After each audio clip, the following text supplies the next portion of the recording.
buyurur, mən sizin aranızda iki ağır əmanət qoyub gedirəm.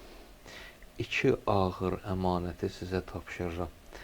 Kitab-əllah 1, Allahın kitabı, yəni Qurani Kərim və etrəti əhli beyti. İkincisi də mənim əhli beytim, itrətim olan, ailəm olan əhli beytimdir. Və hədisin ardıcan buyurur ki, mən yarımçıq dedim hədisi, ardı da var. Kim əgər ma in təməssəktum bihima, kim bu ikisindən möhkəm tutsa, möhkəm yapışsa, lən təzillu bə'di əbəda. Məndən sonra əbədi olaraq yoluna azmaz, zəlalətə düşməz, azğınlığa düşməz. İki əmanət, Həzrət Peyğəmbər tərəfindən bizə tapşırılan əmanət.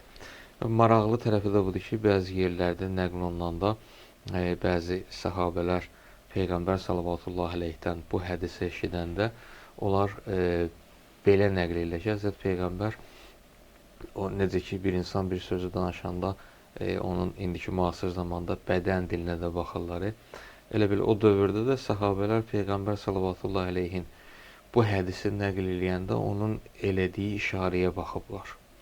Və bugünkü alimlərimiz də o işarələri bir növ şərh eləyirində gəlir ortalığa həmin o dediyimiz məsələ çıxır. Məsələ də nədir? Həzrət Peyğəmbər sallallahu bir əli ilə işarə eləmədi ki, mən sizin aranızda iki əmanət qoyuram. İki əli ilə işarə elədi ki, mən aranızda iki əmanət, ağır əmanət qoyub gedirəm.